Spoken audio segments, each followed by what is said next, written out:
Buenas tardes. Uy, qué bien funciona este micrófono.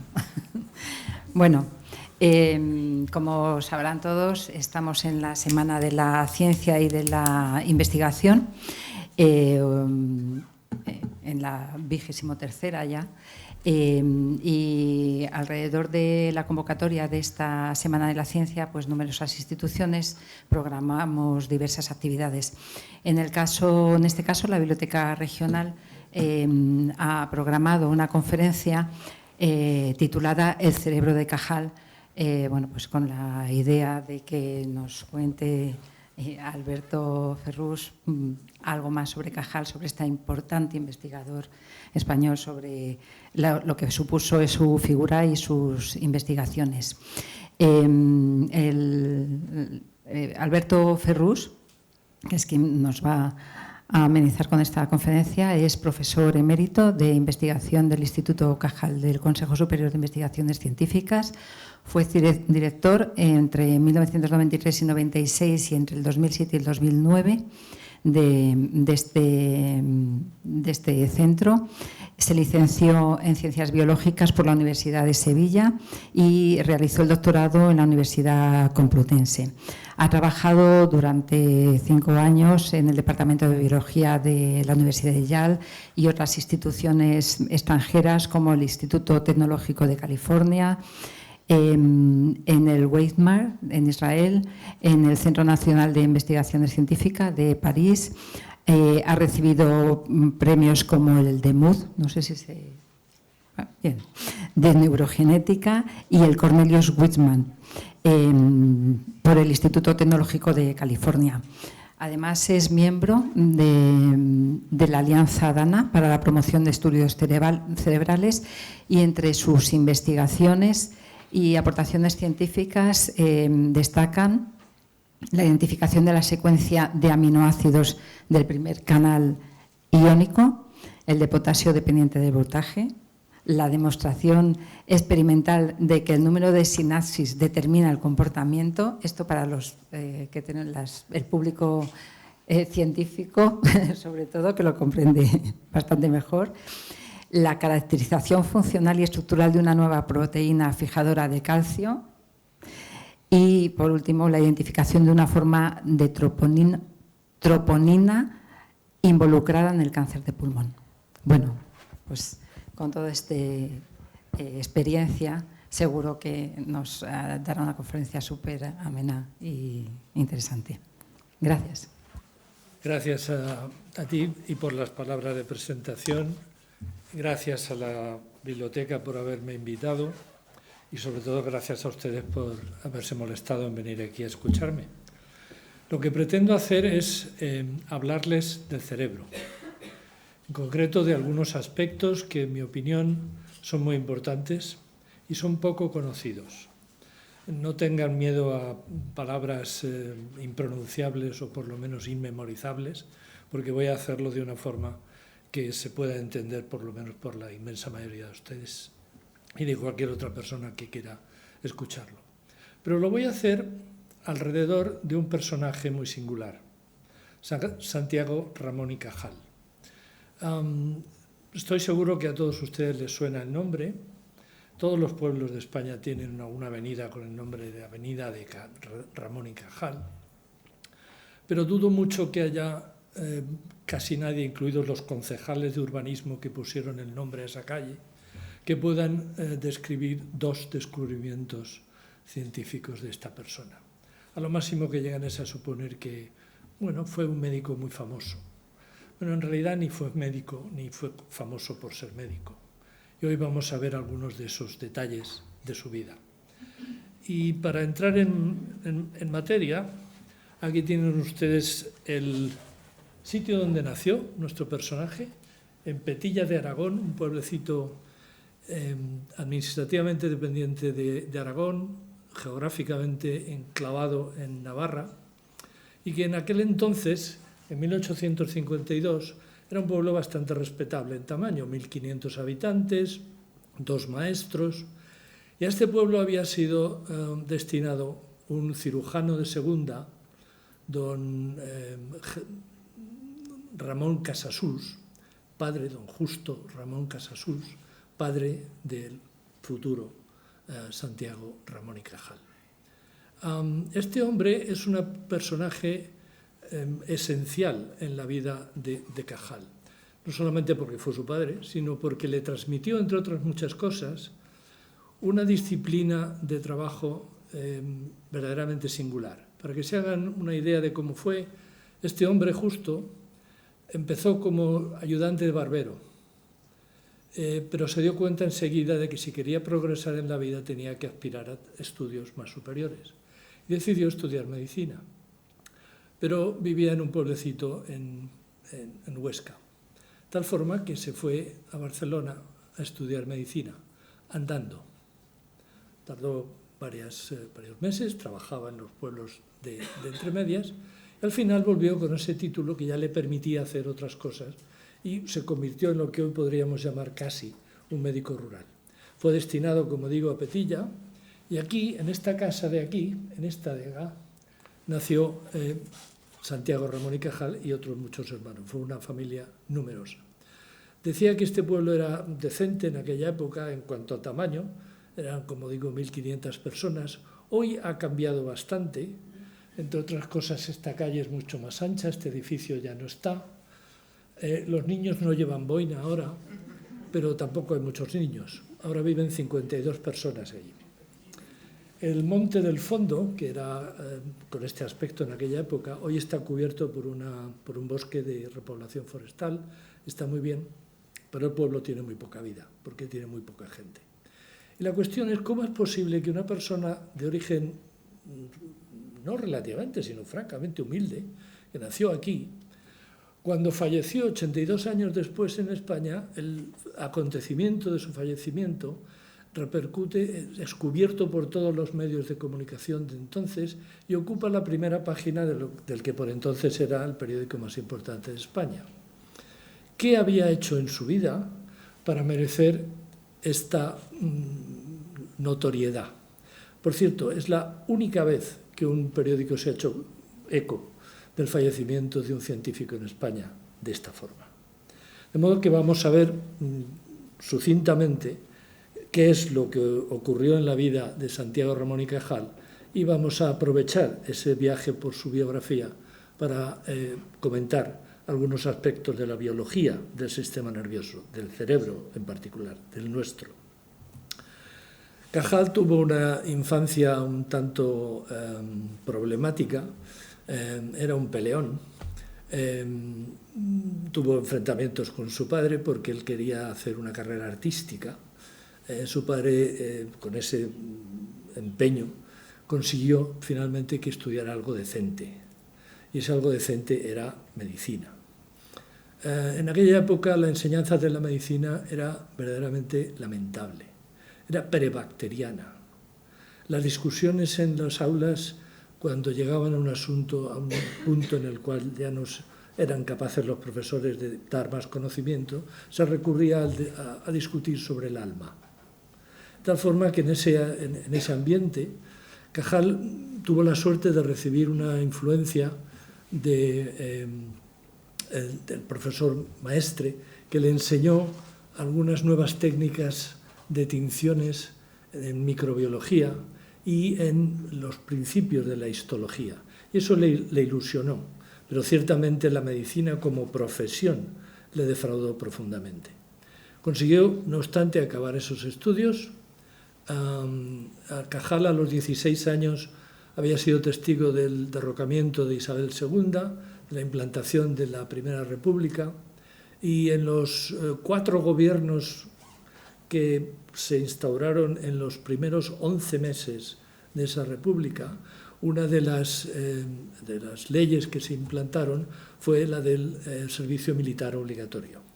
Tal forma que había que mantener varias guerras coloniales al mismo tiempo y eso costaba mucho dinero, pero faltaba gente para morir, claro, en el frente.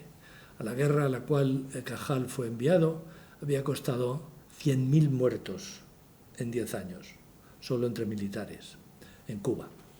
El caso es que justo al final de los estudios de medicina. Cajal ingresa con su quinta y es enviado después de un sorteo a Cuba.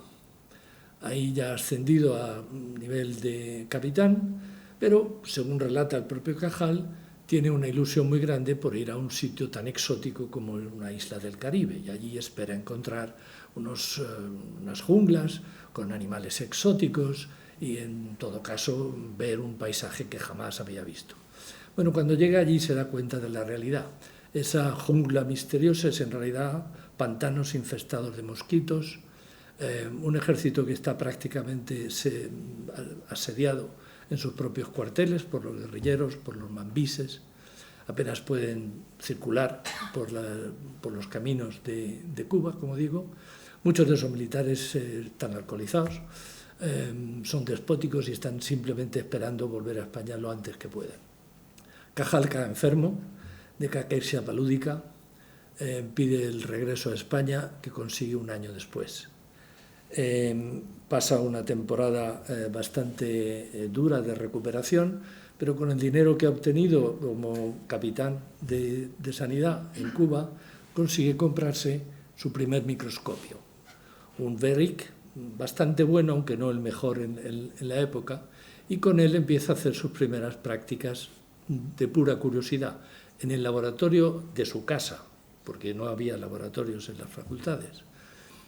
Cajal consigue un primer puesto de trabajo en la Facultad de Medicina como profesor auxiliar de Zaragoza. Ahí tiene un primer sueldo anual de 1.000 pesetas al año. Era poco y sigue visto desde la perspectiva de hoy es poquísimo, pero ese era el sueldo que tenía. A duras penas consigue obtener el doctorado con un trabajo sobre la patología de la infección, un doctorado aquí en la Universidad Complutense en Madrid, y al cabo de varios intentos de oposición, finalmente consigue una cátedra de anatomía en Valencia. Allí marcha, la vida en Valencia es muy tranquila como profesor, se dedica a dar las clases por la mañana y por las tardes a las reuniones con colegas en cafés, partidas de ajedrez, excursiones al campo, forma parte de un club que se llama el Club Gaster, que se dedican básicamente a excursiones al campo y tomarse una paella en el campo, no mucho más allá de eso. En uno de los viajes, sin embargo, que hace a Madrid, visita a un señor que se llama el doctor Luis Simarro, que es una persona que ha estado estudiando en París, en el Hospital de la Salpêtrière, y ha venido con una nueva técnica que se conoce ya desde hace más de 12 o 13 años, pero que es muy curiosa, porque permite ver la estructura de las células en el sistema nervioso central, en el cerebro, con este aspecto. Es una tinción basada en el precipitado de una sal de plata, la misma química que sucede en una placa fotográfica. Y da la casualidad de que Cajal es muy aficionado a la fotografía, por aquel entonces es una técnica novedosa, investiga Cajal por afición esa química que sucede en la placa fotográfica. De hecho, publica la primera fotografía en color en la prensa, por la cual le dan un dinerito razonable. La prensa en Valencia, la foto obviamente es de una corrida de toros, que se puede esperar en España, tal forma que Cajal, al ver estas preparaciones, se da cuenta de que es una técnica poderosísima. ¿Para qué? Para afrontar el problema biológico más importante de la época, resolver qué ocurre aquí dentro, en el cerebro humano. ¿Y por qué es importante? Bueno, en principio porque es el órgano más importante del cuerpo. De hecho, no es que sea un órgano del cuerpo, es que es el cuerpo. Nosotros somos nuestro cerebro, no tenemos un cerebro, somos nuestro cerebro. Y en ese cerebro, todas las investigaciones previas han llevado a la conclusión de que tiene una estructura compuesta de células, como todos los tejidos de todos los organismos, pero, a diferencia de lo que ocurre en otros tejidos, en el sistema nervioso, en el cerebro, esas células que están aquí, esta es una célula, esta es otra, esta es otra, esta es otra, pero están todas unidas de forma que están fusionadas en una red que se extiende por todo el cuerpo. ¿Y por qué se pensaba eso? Nada menos que en el año 54, 30 años antes de que Cajal aprendiera la técnica de Golgi, la reacción negra. Pues se suponía que era así, que eran redes, así lo opinaba la inmensa mayoría de los científicos, por dos razones. Una, dato objetivo, como veremos inmediatamente, lo podemos ver ya. Las imágenes que se obtenían eran estas. Y naturalmente con estos datos es imposible decir que estas células son independientes. Por lo tanto, todos los científicos concluían lo más lógico frente a este tipo de datos. Y además había algo muy especial, y es que todo el mundo sabía que en el cerebro las cosas suceden a una velocidad de vértigo. Por lo tanto, tenía todo el sentido del mundo de que la estructura especial del cerebro fuera también especial. Una red que no pusiera obstáculos a la distribución veloz de todas las sensaciones. Ese era el estado de opinión, como digo, a mediados del siglo XIX, y era la mayoría de las opiniones. Pero empezaba a haber discrepancias. Había personas que empezaban a sospechar que esta red no podía ser exactamente así. El año siguiente a que Cajal aprendiera la técnica de la reacción argéntica de manos de Luis Simarro, este señor, Wilhelm Hiss, acuñó un término especial para las terminaciones más finas de esas células en el sistema nervioso. Las llamó dendritas, porque veía que eran diferentes de otra terminación más grande que años después este señor von Kolliker llamaría axón. Este señor, por cierto, lo veremos más adelante, jugó un papel esencial en la difusión internacional de los trabajos de Cajal. Gracias a él, Cajal se convirtió en un personaje internacional. Este otro personaje, von Waldayer, acuñó un nombre específico para las células del cerebro porque empezaba a notar que eran unas células especiales. Pero sobre todo este señor de aquí, Auguste Henri Forel, era un psiquiatra suizo que había hecho una observación clave. Consistía en lo siguiente: cuando ocurría un traumatismo, un golpe fuerte con un extremo de un apéndice, había una degeneración retrógrada.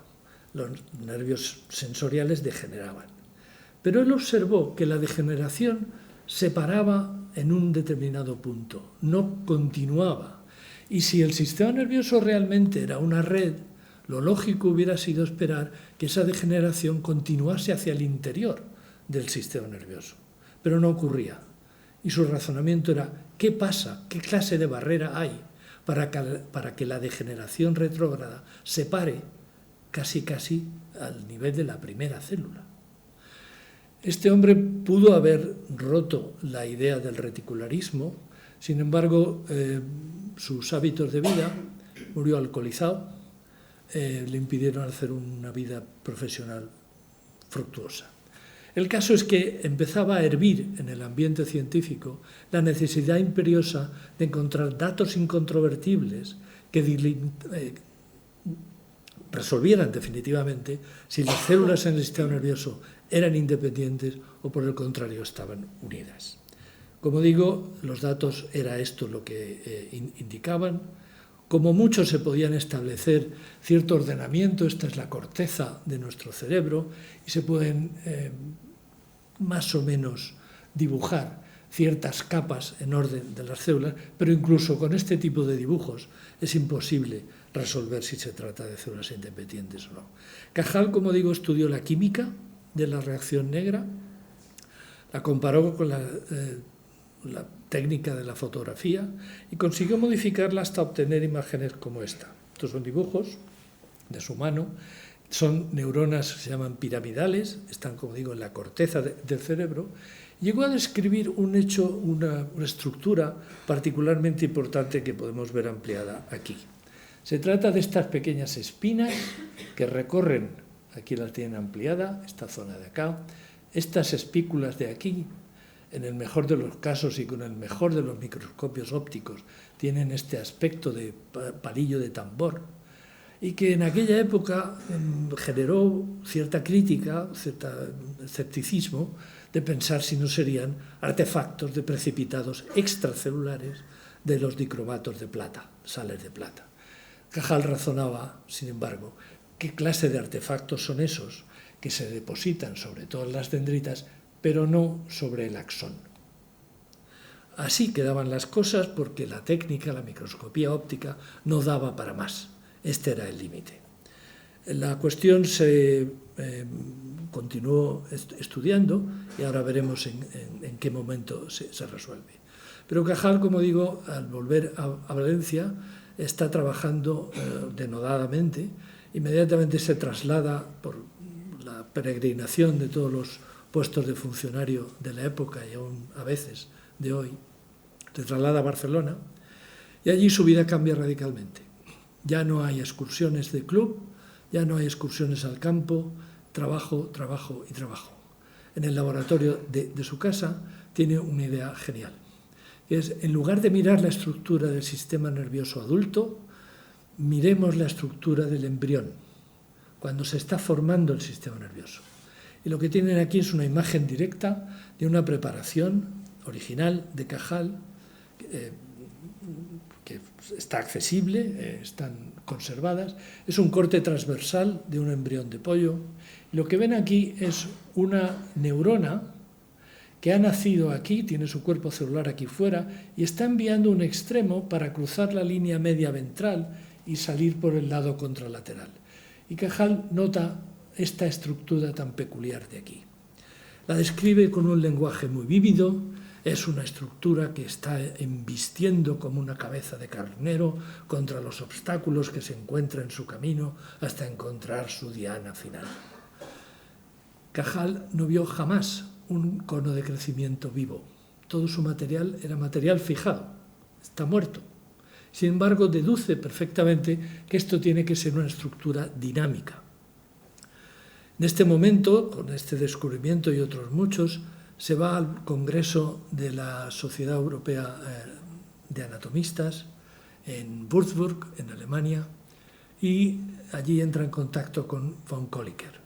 Kolliker, este personaje que era un gran referente en la anatomía mundial, queda impresionado por la calidad de sus imágenes y le estimula a que le envíe todos sus trabajos, porque los publicará en la revista más conocida en aquella época, en el campo de la neuroanatomía.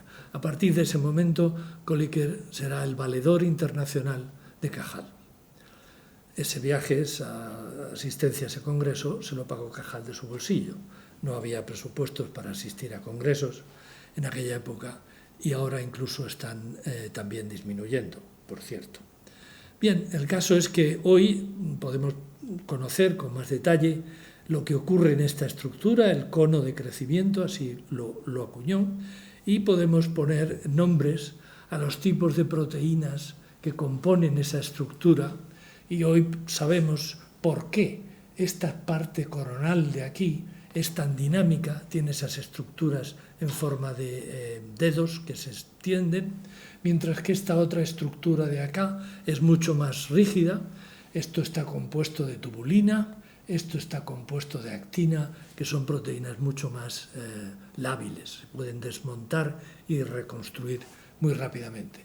Sabemos incluso qué clase de conversaciones químicas se mantienen entre los extremos de estos dígitos o las zonas más lamelares de estos conos de crecimiento. Hoy sabemos que efectivamente el cono de crecimiento va manteniendo una conversación química con el sustrato sobre el cual crece. Ese sustrato son otras células. Y esa conversación química tiene una consecuencia que es desmontar y reconducir el citoesqueleto de esta estructura hasta llevarla hacia los sitios donde ha de ejercer, realizar sus conexiones. Antes de entrar en más detalles sobre esta fascinante historia del cono de crecimiento, retomemos la historia principal de Cajal. Cajal es invitado a dar unas conferencias en Inglaterra, Cronian Lectures, y allí presenta este tipo de imágenes en las que da ya carta de naturaleza a la idea de que el sistema nervioso está constituido por células independientes, que no se fusionan, que terminan en estos palillos de tambor, pero que no se juntan, no rompen la barrera de continuidad con las células postsinápticas. Por indicación, con esta idea, se establece el concepto del primer gran descubrimiento de Cajal, el neuronismo, como contrapuesto al reticularismo imperante hasta entonces. Y habrá una larga batalla aún, varias décadas, hasta que quede totalmente establecido el neuronismo y no el reticularismo en ningún sistema nervioso. Pero aquí hay algo más que constituye el segundo gran descubrimiento de Cajal.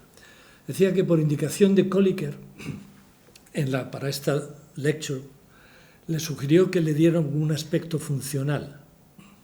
Y Cajal básicamente se imaginó por dónde deberían circular los estímulos en un circuito como este que va desde una célula sensorial, esto es la piel, a la médula espinal, donde contacta con una motoneurona que a su vez contacta con un músculo. Es decir, cuando nos pinchan en un dedo, retraemos el brazo. Ese circuito pasa por la médula espinal. Solamente una copia de él se envía a la corteza cerebral, al cerebro. Entonces ese tránsito, como digo, tiene que tener una dirección. Y Cajal lo ilustra con estas hermosas flechas de indio.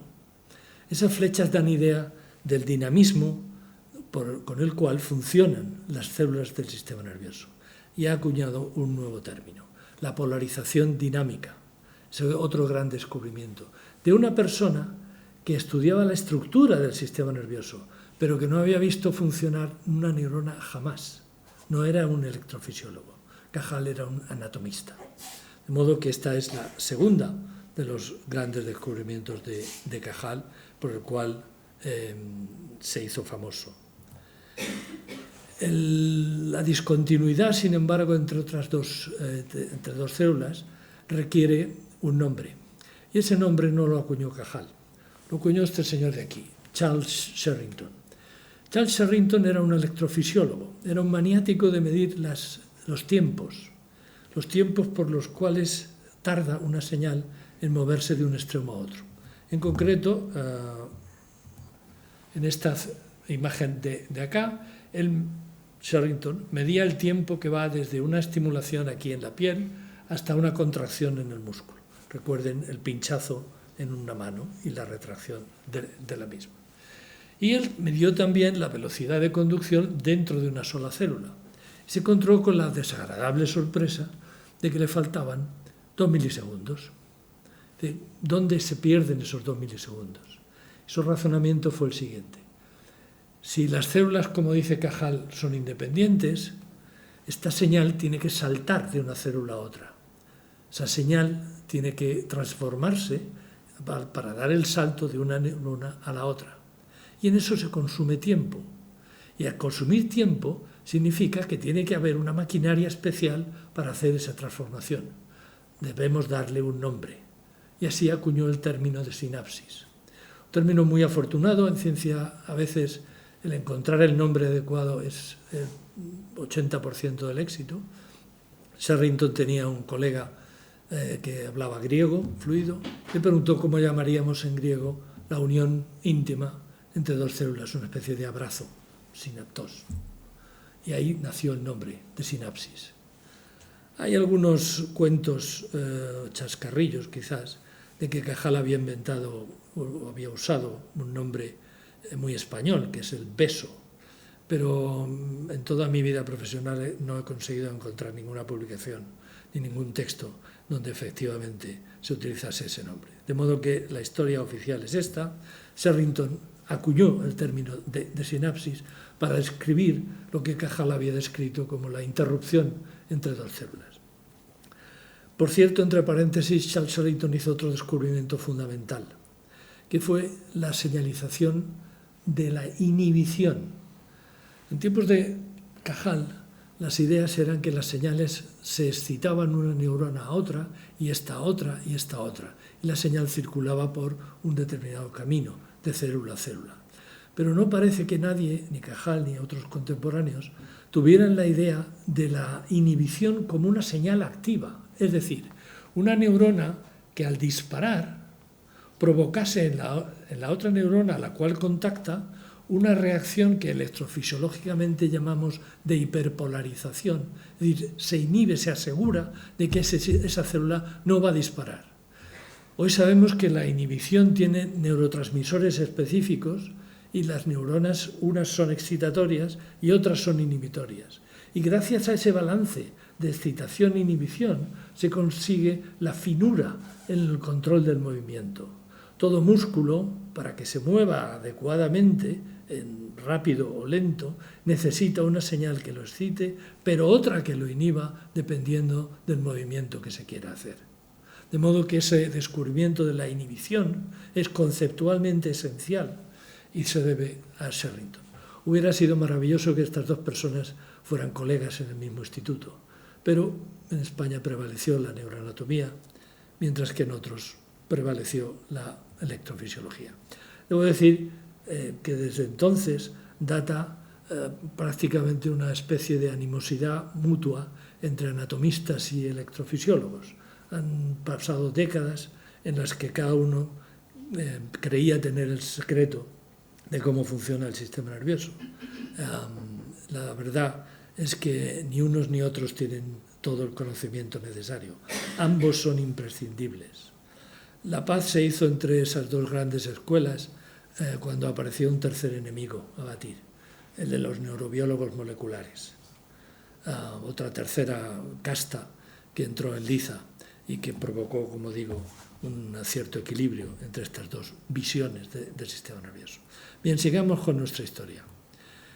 En los años 50 se resolvió finalmente el asunto de la discontinuidad entre células, porque apareció una nueva tecnología. La microscopía electrónica permitió el mayor aumento posible, físicamente posible. Y esos palillos de tambor que se podían ver en las tinciones de Golgi, ahora resultaban ser una estructura como esta que estoy delimitando acá, con su cabeza. Este es un palillo de tambor de una figura postsináptica, un botón sináptico en la parte receptora. Y aquí hay varias cosas importantes que deben conocer. La primera de ellas son estas nubes grises que hay por todos lados. ¿Qué es esto? Estos son mitocondrias, son factorías de producción de energía. Y lo que nos dice inmediatamente es que en la sinapsis se consume mucha energía. Transmitir señales en el sistema nervioso es energéticamente caro. Pero además estas estructuras, las mitocondrias, son reservorios para acumular calcio. ¿Y por qué es importante eliminar el calcio? Porque si el calcio no se elimina, el citoesqueleto de esa estructura colapsa. Por lo tanto, hay más de un centenar de proteínas especializadas en secuestrar calcio. ¿Y dónde aparece el calcio? Pues cuando la estructura que Sherrington había supuesto, esta estructura que aparece aquí más ennegrecida, es simplemente un acúmulo de proteínas que son densas a los electrones, aquí hay unos canales iónicos que se abren y entra calcio en la célula y provoca su despolarización. Por lo tanto, ese calcio hay que retirarlo inmediatamente del medio y almacenarlo aquí, en estas estructuras. Pero aquí hay algo todavía mucho más importante que no es obvio. Es que si se fijan bien en este tipo de estructura en la sinapsis y se mueven a este otro perfil, aquí hay otra, y aquí hay otra, y aquí hay otra, y otra, y otra, y otra, y otra. Es decir, este botón postsináptico está rodeado de elementos presinápticos que vienen de células distintas. Es decir, aquí hay una convergencia en la citoarquitectura microscópica de este punto donde convergen todas esas señales. Y eso nos obliga inmediatamente a imaginar que aquí debe haber una computación que no sospechábamos siquiera, ni sospechaban los padres fundadores de la neurociencia. Tal forma que hoy es palpable que el número, e insisto, el número de sinapsis es la clave para entender cómo funciona el sistema nervioso normal y el patológico. Patológico porque, por ejemplo, en una de estas ramas postsinápticas, decoradas con estos botones postsinápticos, en un caso de una neurona de una corteza visual normal, de una persona que ve, tiene una cierta cantidad muy abundante de estas terminaciones. Pero en un individuo ciego, estas estructuras escasean tremendamente. En otros casos patológicos, sin embargo, como este de aquí, en el individuo normal tiene una cierta cantidad de ellos, pero este patológico, que es un síndrome de X frágil, una forma de autismo, lo que hay es un exceso de sinapsis. Es decir, ya no es solo que la sinapsis sea importante, ya no es solo que contacte e integre varias señales de otras células, sino que además su número absoluto es esencial para distinguir entre la normalidad y la anormalidad y la patología. Y esa desviación puede ser tanto hacia la falta como hacia el exceso. De tal forma que podemos resumir la idea actual sobre esta estructura en la forma siguiente. La verdadera unidad funcional del sistema nervioso es la sinapsis, no la neurona. Y ese número es inconmensurable. Además, hoy sabemos que cambia del día a la noche, que cambia a lo largo de la vida. Esto es lo que sucede en una célula piramidal, de nuevo, de un individuo, en este caso es una rata vieja, sucede también en nuestras neuronas cuando somos ancianos. Hemos perdido sobre todo sinapsis. Solo después perderemos neuronas, pero primero se pierden las sinapsis. Reformando nuestro lenguaje deberíamos entonces decir que la patología neuronal en realidad es una sinaptopatía. Las enfermedades comienzan en la sinapsis y solamente al cabo, cuando se han perdido suficientes, se pierde la neurona también. La mayoría de las enfermedades neurológicas, no todas. Bien, como decía, este número es esencial y ahora conviene preguntarnos ejemplos funcionales que sean relevantes para nosotros, para los humanos. Aquí tienen dos cerebros, uno de un niño de 2 años y otro de una persona adulta de 20 y tantos. Y pueden observar, primero de todo, que el cerebro ha crecido en esos 20 y tantos años, que ha tenido además una corrugación, estas arrugas que hay por aquí, han evolucionado de tal forma que primero se forman las posteriores y después se van formando las anteriores. Y eso lleva tiempo, ahora veremos cuánto. De tal forma que hay un gradiente en la maduración del cerebro postero-anterior. ¿Qué importancia tiene eso?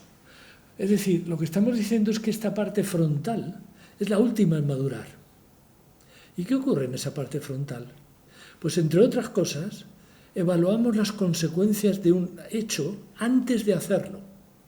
Hacemos predicciones sobre situaciones futuras sin necesidad de hacerlas. Evaluamos las consecuencias de algo. ¿Comprenden ahora por qué no se le puede dar un carnet de conducir a un niño?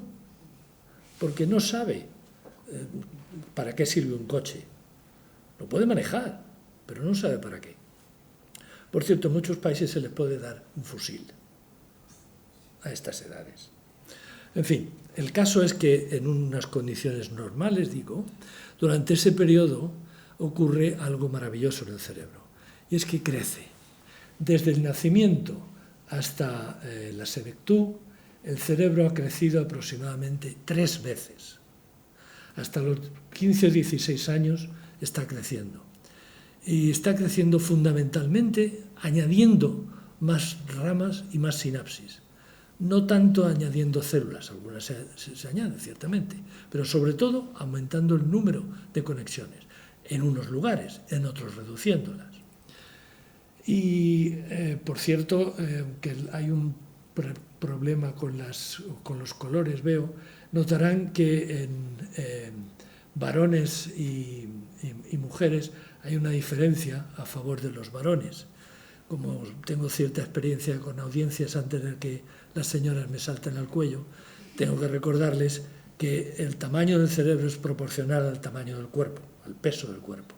Y en la especie humana los varones suelen ser más pesados, más grandes que las hembras. punto final a la discusión. Bien, el caso es que, como digo, se tardan casi 15 años en alcanzar el máximo de tamaño de los cerebros. Entonces, a lo largo de todo ese tiempo, ¿qué sucede a nivel más microscópico? Pues suceden cosas como esta, que el cerebro está preparado para recibir ciertos estímulos a determinadas edades, pero ni antes ni después. Es decir, hay ventanas en el desarrollo en las que el cerebro está preparado para hacer ciertas cosas, para recibir ciertos estímulos. Y esas ventanas, como digo, se abren y se cierran. Y aquí hay algunas lecciones de interés general. Por ejemplo, tomemos el caso de las relaciones sociales entre niños. ¿Cuántas veces hemos hecho el siguiente razonamiento? Voy a mandar a mi niño de 1 año a la guardería para que se vaya acostumbrando a relacionarse con otros niños. Lo siento, esa no es la razón. Es otra que usted no quiere reconocer. Es que vivimos en un mundo capitalista que obliga a trabajar al padre y a la madre. Y por tanto, alguien tiene que ocuparse de algo imprescindible, que es la crianza del niño. Puede ser la madre o el padre, pero aquí delegamos en una guardería. Durante ese tiempo, de esos primeros años, el niño realmente no tiene la capacidad de desarrollar las consecuencias de las relaciones sociales con otros niños. A partir, más o menos, de esta edad de unos 3 años, ya empieza a ser posible. Y desde luego tiene que haberlo hecho antes de que acaben los 7 años. Y otro caso importante es este de aquí, las cantidades relativas.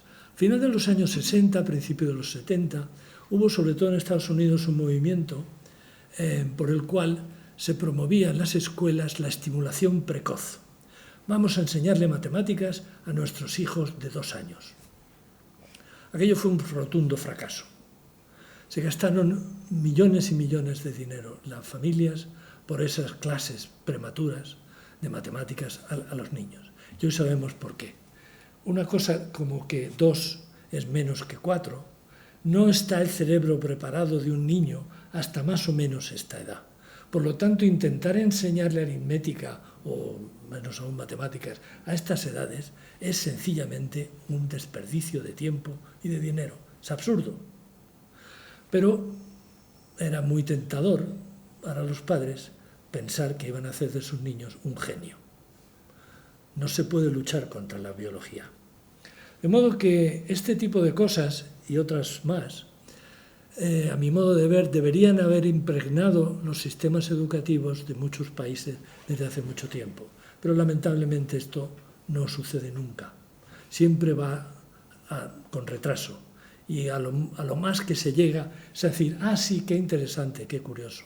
Pero tenemos que seguir utilizando guarderías, porque no hay otra alternativa. Pero la verdad es esta. Bien, habida cuenta de que hay esas ventanas de desarrollo, es innegable que si ahora hacemos una comparación entre humanos y otros animales, debemos preguntarnos qué es lo que nos hace humanos. ¿Tenemos algo especial? Durante décadas y décadas los anatomistas han estado buscando algún tipo de célula especial en los humanos que no existiera en ningún otro animal. Hubo candidatos, pero indefectiblemente el resultado siempre ha sido el mismo. La célula que se creía única para humanos acaba encontrándose en alguna otra especie. No, ni siquiera primates, incluso perros o delfines, mamíferos si se quiere, sí, pero no es específica de humanos. Solamente cuando la doctora Susana Herculano Husell, hace relativamente poco, tomó la decisión drástica de no hacer estimaciones, sino contar realmente cuántas neuronas hay en un cerebro de todos estos animales. Estos animales tienen un cerebro proporcional a su peso. Por ejemplo, el cerebro de un elefante pesa 5 veces más que el cerebro humano, pero nadie estaría dispuesto a admitir que un elefante es 5 veces más listo que un humano, ¿verdad? Bueno, pues esta señora ofrece aquí estos datos relativos a la corteza, es decir, simplemente la estructura que estoy delimitando aquí, y en el caso del elefante, por ejemplo, esta de aquí, las disocia y las cuenta. Y entonces aparece la gran sorpresa. la cantidad de células es inconmensurablemente más grande en la corteza humana que en cualquier otro animal. Es decir, somos humanos porque tenemos muchísimas células en la corteza cerebral, en concreto 16.000 millones de ellas, mientras que el elefante tiene, como digo, 3 veces menos. Hay otras partes del cerebro del elefante que obviamente son mucho mayores. El cerebelo, por ejemplo, comparado con el nuestro. Es para ustedes cualquier apuesta, ¿para qué necesita el elefante un cerebelo tan grande? Pues la respuesta está clara, para mover la trompa, diría alguno. Bueno, como quiera que sea, el caso es que hoy podemos decir que efectivamente lo que nos hace humanos es el número abrumadoramente grande de neuronas, especialmente en la corteza cerebral. ¿Y cómo hemos construido ese cerebro tan especial, independientemente de que tenga muchas neuronas? Pues porque pacientemente hemos ido identificando las moléculas que sirven de sustrato a ese cono de crecimiento que descubrió Cajal en 1888. Hoy sabemos, no ya que hay una conversación química, sino sabemos quiénes hablan en esa conversación química. Y nos hemos encontrado con que hay moléculas, de estas dos que están identificadas aquí, que están en el sustrato, en las células sobre las cuales crece este cono de crecimiento, y además está distribuido en gradientes a lo largo de las células que componen el sustrato, que va desde la zona temporal de la retina, la que está más cerca de la oreja, hasta la parte más anterior del techo óptico, o de la zona más nasal de la retina a la zona más posterior del techo óptico. Es decir, Cajal intuyó que ese cono de crecimiento tenía que tener algunas señales. Él suponía que eran gradientes de sustancias difusibles. Hoy sabemos que no son difusibles, están pegadas a las células que componen el sustrato, y con ellas el cono de crecimiento va entablando conversaciones, reacciones químicas a fin de cuentas. Y esas reacciones conllevan a que la estructura del cono de crecimiento cambie de forma y, por tanto, de dirección también. Eso sucede también en cualquier otro animal. Estos son, por ejemplo, los pelillos del bigote de un roedor. A través de varios núcleos, como el tallo o el tálamo dorsal, se conserva lo que llamaríamos un mapa que representa cada uno de esos pelos en diferentes estaciones sobre las cuales se va construyendo esta vía de mandar sensaciones desde el exterior, mecanosensores, hacia las zonas más interiores. Es decir, en el cerebro hay un orden en la construcción. ¿Y cómo sabemos que ese orden sirve para algo? Pues con este maravilloso experimento, por cierto, el neurotropismo es si se quiere, el tercer gran descubrimiento de Cajal, aunque no supo conocer, porque no era biólogo molecular, cuáles eran las moléculas que mediaban esa conversación. Decía que ¿cómo sabemos hoy que ese orden tiene una utilidad? Pues con este experimento fantástico. Para mí es probablemente el experimento más ingenioso que hay en neurociencias aún hoy en día. Lo realizó Roger Sperry, y él se preguntó si existe realmente un orden en la estructura del sistema nervioso. Debe haber una correspondencia entre el mundo real exterior y el mundo interior de un animal. ¿Cómo demostramos si eso es así o no? Alteremos la estructura, el orden dentro del sistema nervioso. Y el experimento consiste en tomar, en este caso, una rana. ¿Por qué una rana? Pues porque es un animal fácil de manipular quirúrgicamente y porque regenera bien. Entonces a esta rana se le recorta la retina, se le gira 180 grados y se le vuelve a implantar.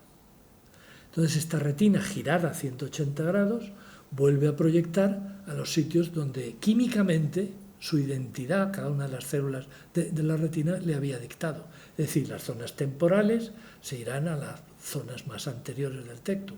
Pero ahora las neuronas temporales están en posición nasal y viceversa. El caso es que, hecha esa regeneración, a la rana hay que preguntarle cómo ve el mundo. Las ranas no hablan, ¿verdad? Pero las ranas tienen hambre. Las ranas cazan moscas. y esperado el suficiente tiempo, a la rana operada se le ofrece una mosca en esta posición. Y el resultado fantástico es que la rana lanza la lengua con un error de 180 grados. Solamente hay dos interpretaciones posibles. Una, la rana se ha convertido en masoquista y no quiere comer. O bien, realmente la rana está viendo la mosca en posición errónea de 180 grados. Es decir, la correspondencia entre el mundo exterior y el mundo interior necesita un orden en cada una de las estaciones en las que está construido el sistema nervioso. Y si ese orden cambia, la representación externa de la realidad cambia. Y todos los animales tienen una representación. En realidad da igual la que sea, pero que tiene que ser coherente entre lo que hay fuera y el comportamiento del animal hacia esa representación externa. Si el animal no pudiera cazar una mosca nunca, no existiría, habría sido eliminado de la evolución, porque no come. Por lo tanto, si la mosca está aquí y el animal tiene una representación que la ve aquí, la puede cazar. Como digo, conceptualmente este experimento es maravilloso. Pero hay todavía algo más. Más recientemente se hizo este otro experimento por el grupo de Knudsen. Y consiste en lo siguiente. Los búhos tienen una representación tridimensional del mundo en modalidad visual. Es decir, saben perfectamente que una cosa que esté allí la están mirando de frente y si está allí, la giran la cabeza y la miran o se van a por ella si es apetecible. Entonces, en el experimento le colocan a este búho, que está creciendo el sistema nervioso en su cerebro, le colocan unas gafas que están compuestas de prismas verticales que giran el campo visual 30 grados a la izquierda. Es decir, el búho está viendo el mundo con un error de 30 grados a la izquierda. Y la observación fantástica es que este búho, que tiene también una representación tridimensional del mundo en modalidad acústica, sabes por el sonido si está allí o está aquí, este búho con estas gafas ha girado la representación tridimensional del mundo en modalidad acústica 30 grados a la izquierda. Y a la representación acústica, al sistema auditivo, no se le ha tocado nada. Simplemente cuando se construye este cerebro, está haciéndolo de forma que está chequeando constantemente la coherencia entre lo que entra por la vía visual y lo que le entra por la vía auditiva. Y en este caso, corrige la vía auditiva, a la cual el experimentador no ha tocado, para hacerla coincidir y ser coherente con la entrada visual. Es decir, en el cerebro, cuando se está construyendo, se utiliza también la lógica de que todos los subsistemas del cerebro se construyen de forma coherente, para que al final se pueda conseguir un funcionamiento coherente de todo el cerebro. ¿Por qué domina la modalidad visual frente a la acústica? No lo sabemos, está todavía, es muy difícil hacer este tipo dar respuesta a ese tipo de preguntas, pero el hecho es incontrovertible. Bien, vamos a ir ahora a uno de los temas, el último ya, no quiero abrumarles mucho, para mí más espectaculares. Piensen por un momento en el último acto voluntario que ustedes han hecho, por sencillo que sea. Ustedes están convencidos de que han hecho ese acto en ejercicio de su libre albedrío. Han hecho un movimiento porque querían hacerlo. Bueno, esto fue lo que tan atrás como en 1965, después se ha repetido muchísimas veces, ha generado ríos de tinta de discusión y hemos llegado al momento actual. Como digo, estos investigadores hicieron el siguiente experimento. Tomemos a un sujeto, un humano, y colocamos unos electrodos en la cabeza externos y le decimos, haga usted un movimiento, la mano por ejemplo, cuando quiera, no nos diga nada, simplemente hágalo. Cuando usted quiera, el acto voluntario de levantar un dedo, por ejemplo. Y lo que se observa, lo que observan los investigadores, es que el movimiento se produce en el tiempo cero y la escala es en segundos. Bien, pues tan atrás como hasta 800 milisegundos antes de realizar el movimiento, en el cerebro se despierta una actividad. Una actividad que indefectiblemente, sin error alguno, todos estos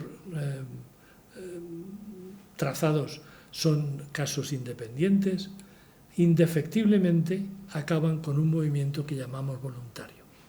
Y la pregunta es, si este es el acto voluntario, ¿quién ha disparado esta actividad en el cerebro? Y en todo caso, ¿cómo lo llamamos? Si esto es el acto de libre albedrío, la voluntad, ¿cómo se llama esto? Bueno, no hay respuesta hasta esto, sobre este asunto. Se hace básicamente un juego de manos para decir, bueno, sí, es que en el cerebro ocurren cosas antes de que nos demos cuenta. Pero eso no resuelve el problema. Es decir, ¿quién dispara esa actividad? Lo único que se puede ofrecer hoy por hoy es una serie de datos que quizá sirvan para interpretar algo de lo que sucede en ese cerebro.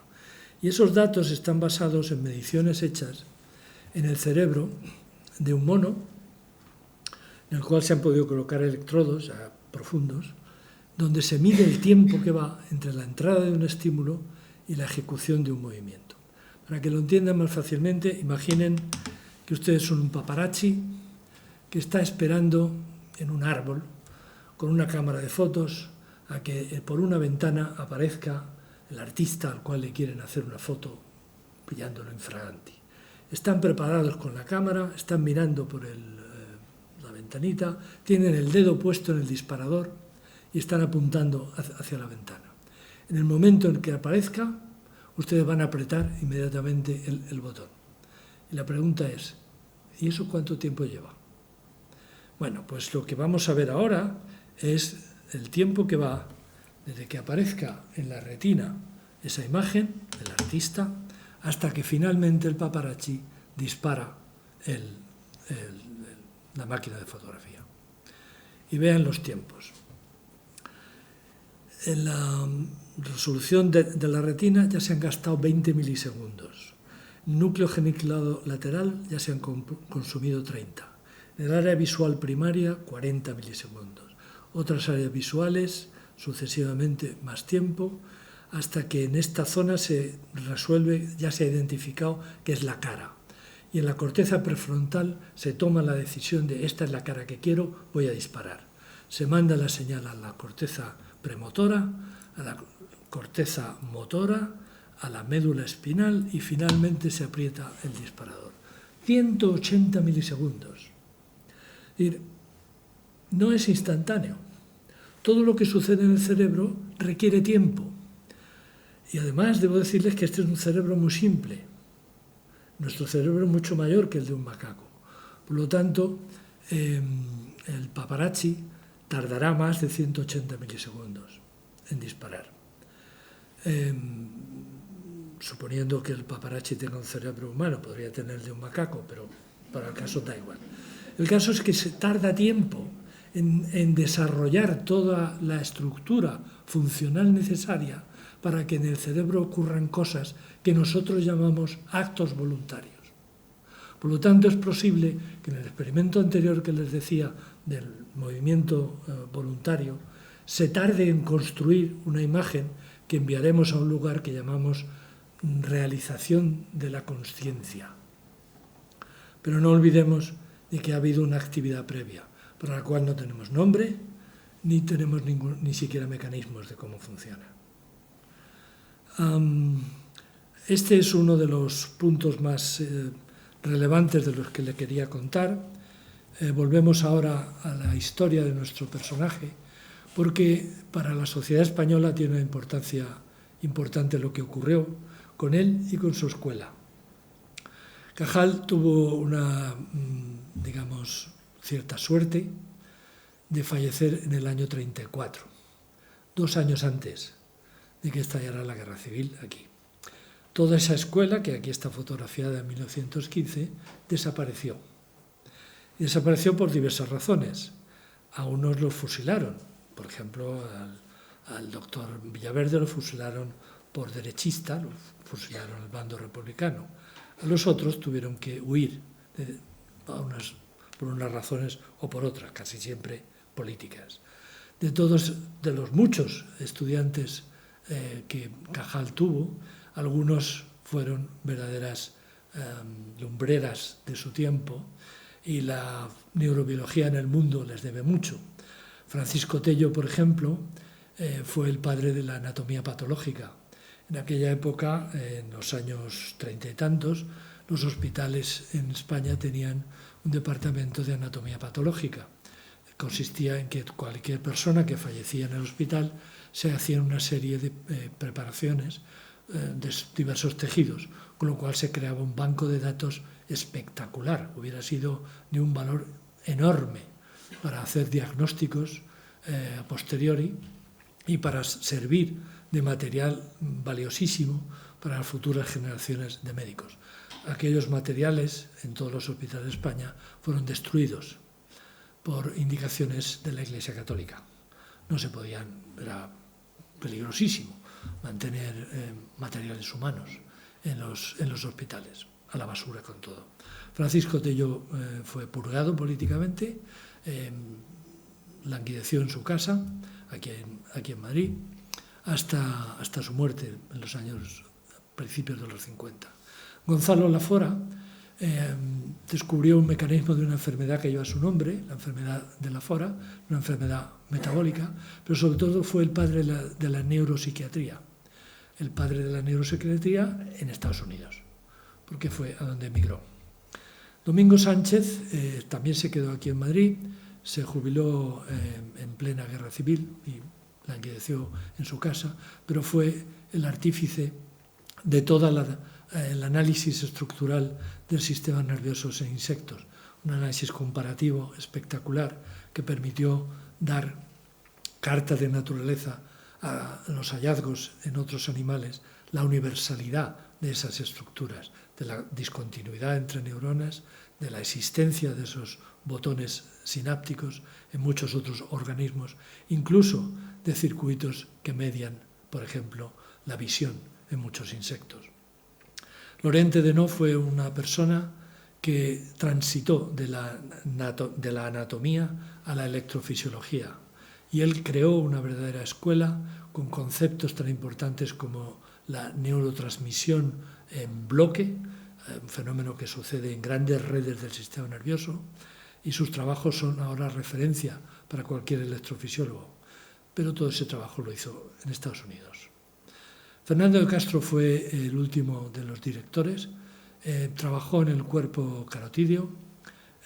Es un tema, el cuerpo carotídeo detecta las concentraciones de anhídrido carbónico y regula la reacción respiratoria del sistema nervioso, del cuerpo.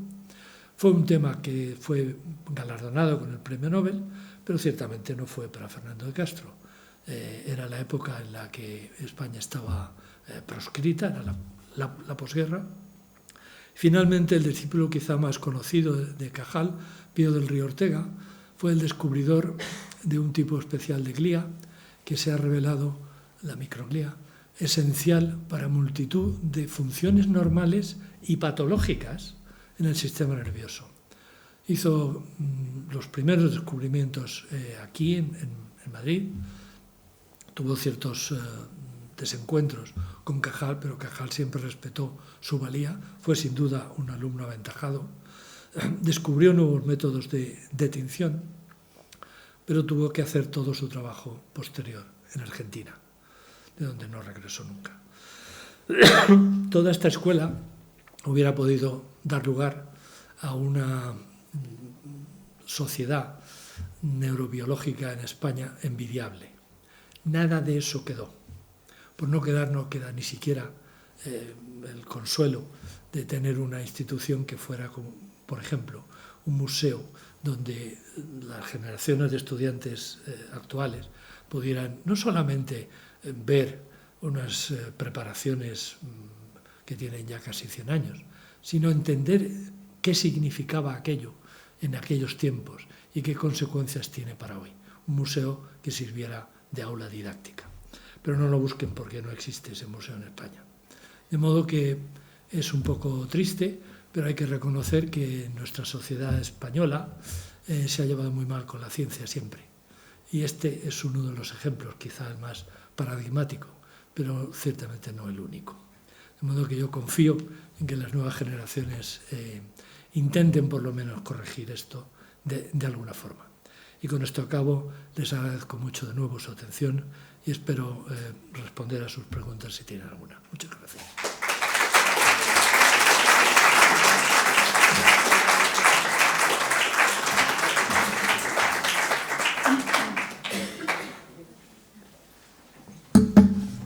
No duden en preguntar cualquier cosa que tengan curiosidad, si las sé responder.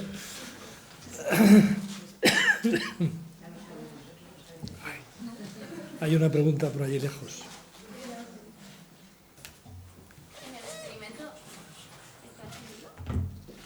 En el experimento de la rana, ¿después de un tiempo podían volver a ver la rana en su sitio o no? Ese experimento no se ha hecho con ranas, se ha hecho con humanos. No se alarmen, no les rebanan la retina a los humanos. Lo que les ponen a los humanos es unas gafas que invierten el campo visual. Y obviamente en el momento que le ponen las gafas el sujeto se da trompicones con todo lo que encuentra. Pero al cabo de muchos errores, el humano aprende a corregir y sabe que está viendo al revés. Por lo tanto, se mueve sus manos al revés de lo que su visión le indicaría. En humanos puede aprender. En la rana no se hace ese experimento. Presumiblemente, si hablamos ahora de una idea evolutiva, probablemente llega un momento en que el sistema, el cerebro, readapta y corrige para adaptarse a la nueva realidad, a la nueva representación. Gracias a eso ha podido haber evolución y hemos podido ver colores que otros ancestros nuestros no veían, otros animales ancestrales nuevos, igual que otros animales ven colores que nosotros no vemos. Han desarrollado fórmulas bien químicas o bien de conectividad para resolver un problema de subsistencia. Por ejemplo, los esquimales ven 60 tonalidades de blanco. Y creo que no hay nadie en esta habitación que sea capaz de distinguir 60 tonalidades de blanco. Los esquimales sí.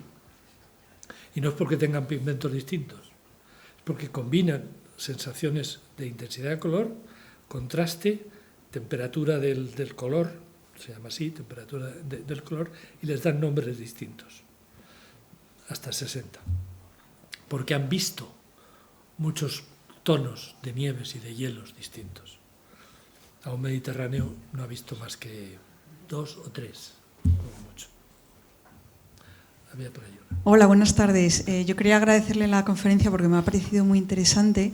Yo me he quedado en el punto donde ha dicho que el cerebro del niño de 2 años o de 1 año que no estaba preparado para socializar, por mucho que nosotros le lleváramos a la guardería. Quería saber su opinión de cómo está ese cerebro preparado para estar delante de una pantalla, de un móvil, como vemos hoy en día a todos los niños de 1 año, 1 año y medio, plantados delante de un móvil, y cómo ese cerebro está procesando esa información.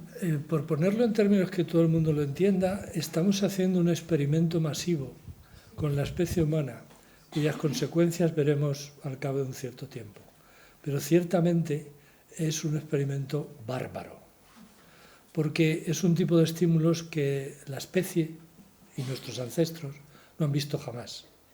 Por lo tanto, es un experimento bárbaro por el sentido de que no podemos ni siquiera imaginar qué consecuencias tendrá. Pero de una cosa sí parece clara, no van a ser consecuencias buenas. Bueno y malo, a su vez, se puede modificar. Es decir, ¿y por qué no vamos a suponer que les va a dotar de unas capacidades visuales o de una velocidad de percepción mejorada con respecto a lo que hacemos hoy? No lo sabemos, pero las consecuencias las veremos al cabo de un cierto tiempo. Si me preguntan personalmente, sin haber tenido ninguna experiencia experimental con ese tipo de pregunta, mi consejo es que procuren retrasar lo máximo posible esa exposición. pero no la van a poder evitar. De modo que hagan también un cierto ejercicio de adaptación, a ser posible cuando el cerebro esté lo más maduro posible. Pero, insisto, de nuevo, he visto muchos padres y madres decir, es que estoy muy ocupado, voy a ponerle al niño una tele y así no me da la murga.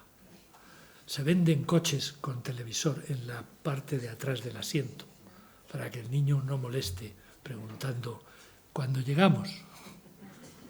¿Vale?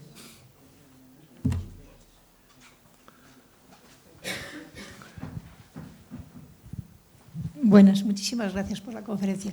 Yo quería hacerle una pregunta en relación a la estimulación y a la sinapsis, tanto para aumentarlas como para impedir su decrepitud. Si entiendo bien, lo que realmente quiere preguntar es ¿cómo conseguimos tener una senectud lúcida? Bueno, hay una observación que está clara, y es que hay una correlación entre la vida intelectual que ha tenido una persona y la severidad de los síntomas de senectud que tiene cuando alcanza la edad. Es decir, cuantas más actividades haya tenido que hayan forzado la creación de nuevas sinapsis, por ejemplo, una vida intelectual versus una vida mecánica. Un labrador pasa el día labrando, pues un filósofo pasa el día pensando. Normalmente, pero no siempre, ese filósofo tendrá una senectud un poquito más saludable, intelectualmente hablando, que la del labrador. Cojan con pinzas lo que les estoy diciendo, porque intervienen muchos otros factores. Los datos son de correlación, pero la gente quiere saber, bueno, hay algo práctico, hemos llegado a una cierta edad, ¿qué hacemos? Lo que hemos hecho en la vida ya está hecho, ¿qué hacemos? Bueno, pues ahí requiere un cierto acto de voluntad. Es decir, fuércense a tener actividades que les obliguen a hacer actividad intelectual. Por ejemplo, traten de aprender un idioma nuevo. Traten de caminar, no por nada, sino porque el caminar estimula la circulación. Y una de las cosas fundamentales en el cerebro es el riego. Por lo tanto, cuanto más riego tengan, más saludables estarán sus neuronas. Olvídense de las pastillas, no sirven para nada. Se venden incluso con nombres como Cerebrin y cosas por el estilo. Vende mucho el nombre, es absolutamente inútil. De modo que hagan, eso sí, ¿qué es un esfuerzo intelectual? Algo que les cueste trabajo hacer. Porque claro, si es colocar rojo al lado del verde, eso es poco. Tiene que ser algo que les obligue a algo.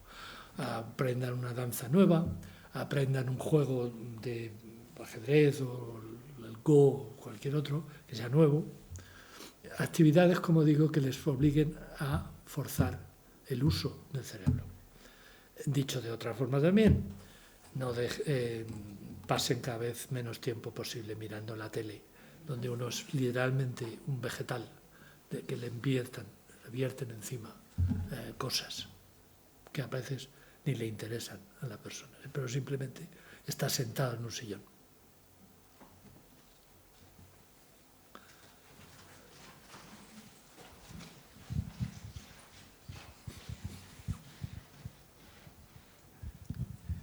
Muy buenas. Yo también le doy las gracias, que lo ha hecho usted muy ameno, me ha parecido interesantísimo, así que agradecimiento eterno.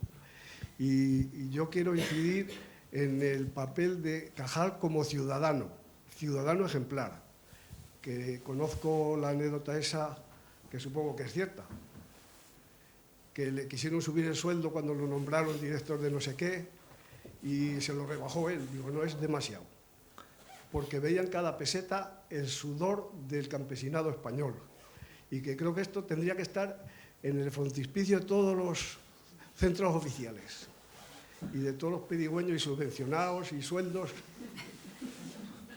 Si usted sabe algo más... Pues sí, tiene usted toda la razón, es cierta.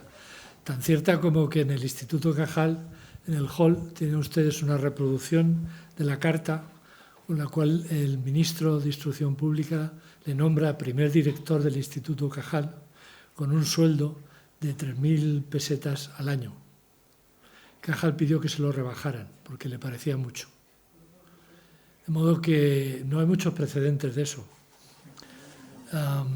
Cajal fue una persona muy austera.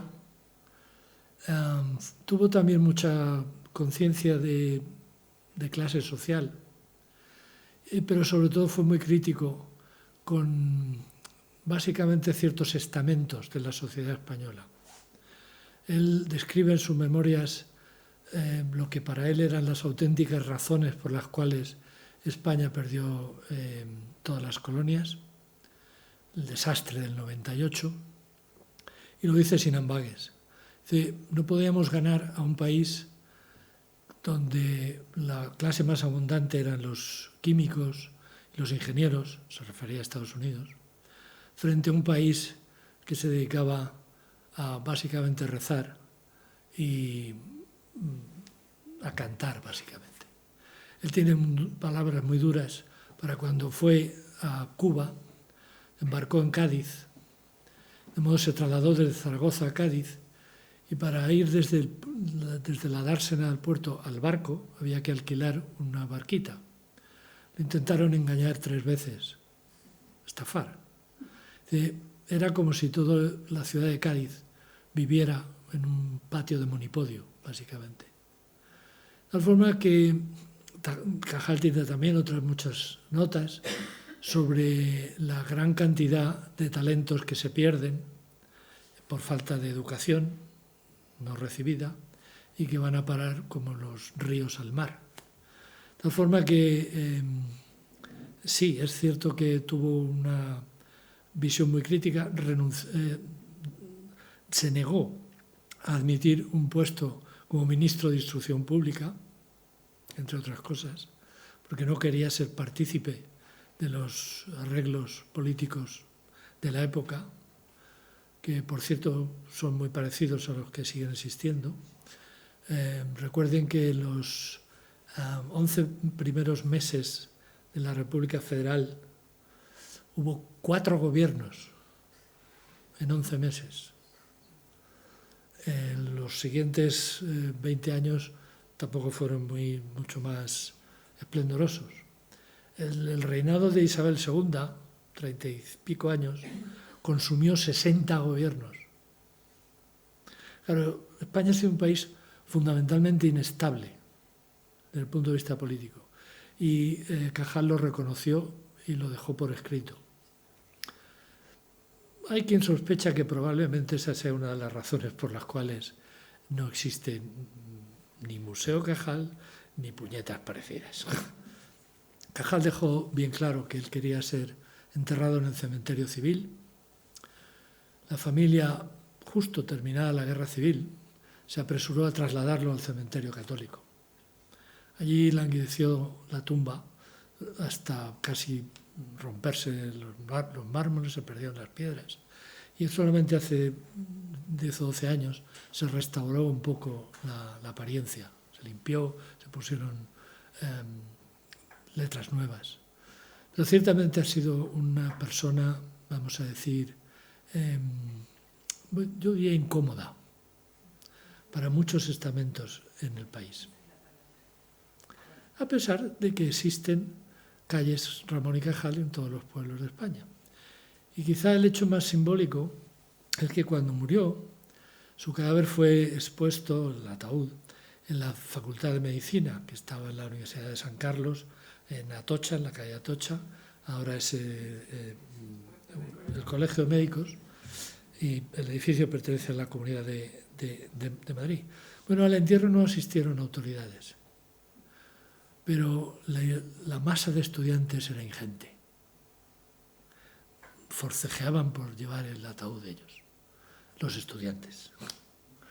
De modo que fue una persona obviamente querida por sus alumnos y por la gente común, pero incómoda para el establishment, vamos a llamarle así. Así es la vida. Más asuntos. Don Francisco.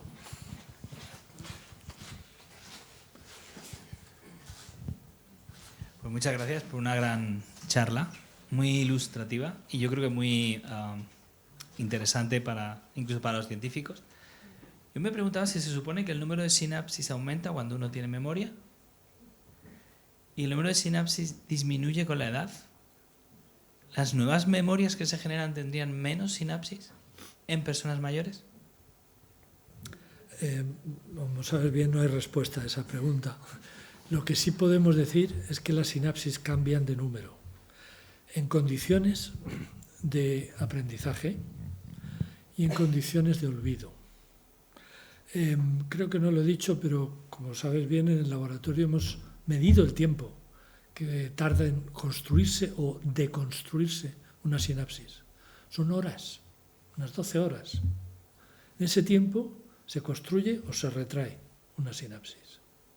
Entonces, son estructuras fundamentalmente dinámicas, contrariamente a lo que son las grandes conexiones entre las vías de los sistemas, por ejemplo, el visual. Las conexiones siguen siendo las mismas, pero el número de conexiones varía. Entonces, yo me atrevería a especular, pero es una especulación, que las sinapsis cambian de número en determinados lugares dependiendo del tipo de cosa que se aprende. De tal forma que determinadas, quizá incluso regiones dentro de una misma célula, cambian su número de sinapsis aquí y en otras condiciones para otro aprendizaje cambiarían el número en otra región de la misma neurona. Pero esto es una especulación. Es muy difícil ver eso en directo y sobre todo medirlo, pero ese podría ser el efecto. Hoy podemos químicamente, modificando genéticamente, subir o bajar el número de sinapsis.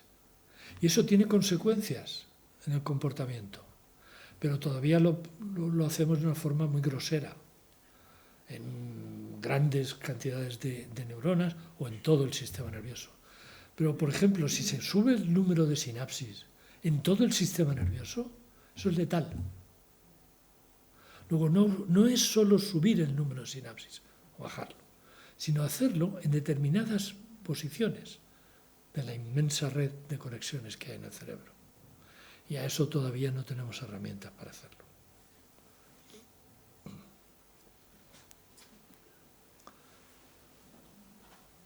Aquí hay una pregunta más, por aquí.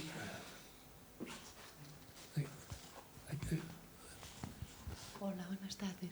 Sí. Me ha encantado, me ha encantado. Yo mi pregunta es, con esta exposición última que está haciendo de cara a esta nueva incorporación tan temida por otro lado y tan buena también de la inteligencia artificial, ¿se piensa que pueda, si les dejan aportar algo y... A ver, es un tema muy, muy reciente, pero ahora haré una matización y por lo tanto es difícil predecir qué va a ocurrir. Voy a hacer una respuesta un pelín larga, pero quiero explicarla bien. Primero de todo, el nombre de inteligencia artificial es un nombre muy afortunado porque capta la atención de la audiencia inmediatamente.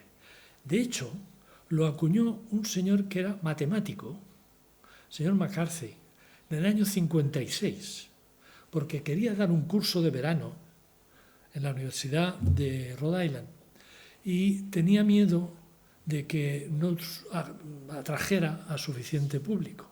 Y se inventó este nombre que es muy atractivo. Este señor matemático, el curso iba de mostrar las inmensas posibilidades que tendrían los ordenadores a partir de ese momento. Es decir, ese es el contexto en el cual se acuña este término. A decir de muchos colegas, la inteligencia artificial es muy artificial, pero muy poco inteligente. Para empezar, no se parece en nada a la inteligencia biológica. ¿Vale? Dicho esto, ¿no va a tener ninguna consecuencia? Yo creo que sí que las va a tener, por derroteros que todavía ni siquiera sospechamos.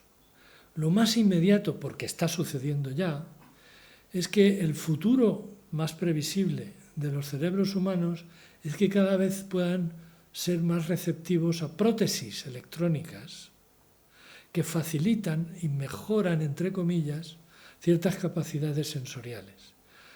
Ustedes saben perfectamente que hay muchos sordos que han mejorado gracias a un implante coclear. Eso es un implante de una prótesis. Está empezando ya a ser muy exitosos los implantes visuales. No es que permitan ver como vemos nosotros, pero es un salto de gigante para alguien que es totalmente ciego. De modo que por ese camino es posible que lleguemos a un momento en el futuro medio en el que muchas personas tengan implantes electrónicos que hagan lo que coloquialmente en la literatura de ciencia ficción se conoce con el nombre de los cyborg. De nuevo, un nombre atractivo para captar la atención. A más largo plazo, las auténticas capacidades de la inteligencia artificial, si es que se logra alcanzar los niveles de computación que se espera que pueda ofertar la computación cuántica, esos efectos son impredecibles, pero desde luego seguro que serán muy grandes. Hasta ahora, lo que la inteligencia artificial hace de verdad es muchas computaciones a una velocidad que un cerebro humano no puede hacer. Por ejemplo, le puedes suministrar millones de imágenes de caras y sacar unos patrones para definir lo que tú le pidas que defina. Eso no es inteligencia, eso es velocidad de computación. Y eso es lo que hace hasta ahora. La inteligencia verdaderamente artificial, lo que se llama la inteligencia artificial dura, esa está todavía por llegar. Y por lo tanto es totalmente impredecible qué puede hacer. Pero que en mi opinión, que es una opinión puramente personal, pasará por una interacción entre prótesis electrónicas y cerebros biológicos. No sé, no hay por qué tener miedo. Imagínense,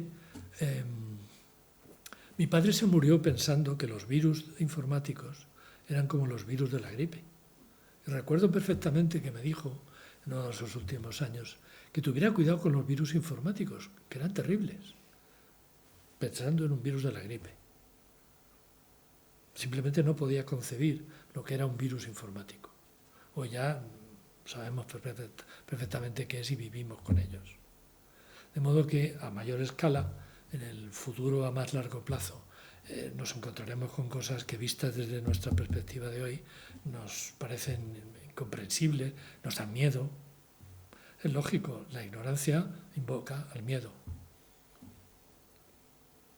En muchos pueblos de África, todavía cuando se tiene Parkinson, hay quien se llama es al brujo. Pero se podría llamar al médico perfectamente, si lo hubiera, claro.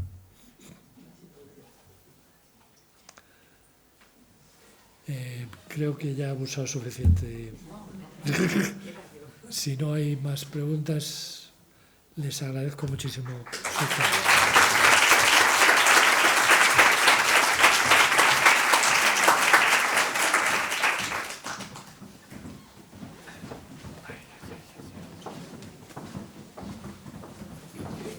Bueno.